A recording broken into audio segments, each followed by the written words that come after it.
All right. So this first article I included was really for John. As you guys know, that I worked with John at a company. That's how we met, and that's how the podcast got started.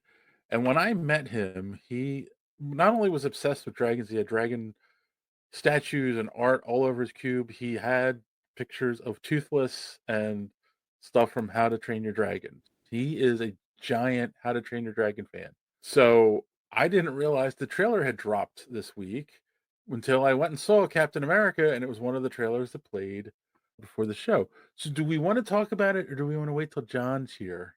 If you want to wait, we can. I do have a take, but we can wait for. Go ahead. I'll just ask him next week when Um, he's back. okay, So because I yeah, think it good. looked great. It really Yeah, did. I thought it looked great. Is Gerard Butler playing Hiccup's dad again? I think he is, which I yeah. think is cool. If not, it's somebody that's impersonating him very well. So I like that. With all that said, I really don't feel this is needed. Like the dragons looked like they looked in the animated one to me. And I could Yeah. be dumb here. Please feel free to explain in the comments. So I'm not quite sure what is accomplished by bringing this into live action.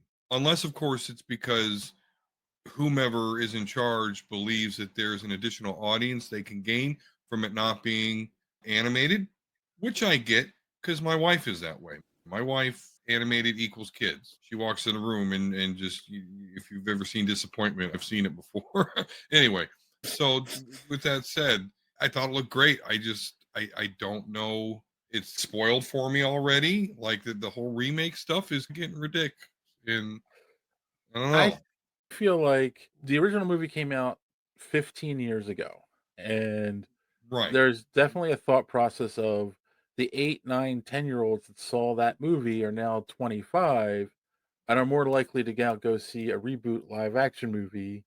Think about it. It could be on a first date with someone who also loved the movie as a kid and, oh, let's go see the live action one. I think that's Yeah. what when they do these, that's their thought process. Like, we're getting the kids who grew up loving this property to come because yeah, they did a great job. It looks just like it looks and feels just like the cartoon. Like Mhm. every detail, the dad with the broken horn on the helmet and Yeah. like Toothless looks great and all those things. And it's the cartoon brought to life. I agree. I don't know who the audience is. I think my son might want to go see it because I believe he was 8 when the first one came out, and he did love those movies, so I'm gonna guess he probably wants to go see it.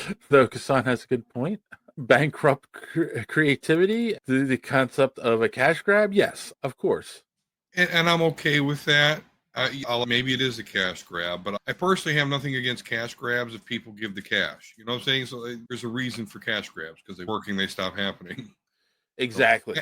ask Nintendo. You go on Nintendo if you haven't already got a Nintendo No, Switch. Go on their marketplace. See how many of their old fucking games that they haven't put a dime into for the last 20 years. How many millions of dollars they're making from that stuff still. it's one of those things. I've said this over and over again. People complain about the cost of stuff, and it's yeah, like, comic book conventions are the best example, like, where some celebrities charge hundreds of dollars for their signature now. And it's yeah, but if nobody went to that celebrity to buy one because it was so expensive, they would have to charge less or just not be there. But if people keep paying it, if people keep going to these movies, if keep it, they'll just keep doing it. So yeah, if you have an issue with that kind of stuff, then just stop giving them your money and it Yeah. eventually will go away. That's how the free market works.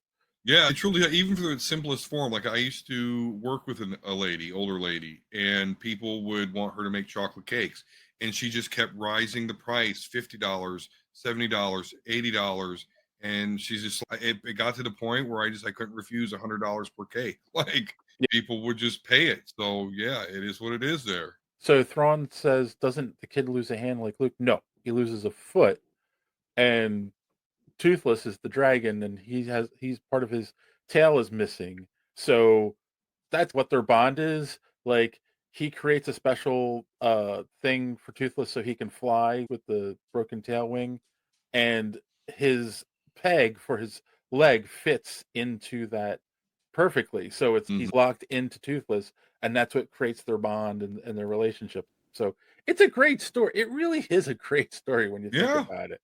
Because I I am also one of those where 2 and 3 are also cash grabs in my opinion. Like, I think they could have just done the one. I never even watched those. I Yeah, was like, yeah, no, we get it. We've tasted that already. son, that's why I didn't pay to watch Captain America 4. I read it with my wallet. You are wrong. We'll get to that. Thanks for watching this clip from the Superhero Speak podcast. And don't forget to watch us live every Sunday night right here on this channel. While you're here, hit the subscribe button and click the bell for notifications so you won't miss out on any of our great upcoming content. Speaking of content, don't forget to check out our website, superheroespeak.com, where you can find the podcast, links to our social media, merch, comic reviews, and so much more. That's superheroespeak.com. Thanks for watching, and don't let your cape be caught in the door. See you next time.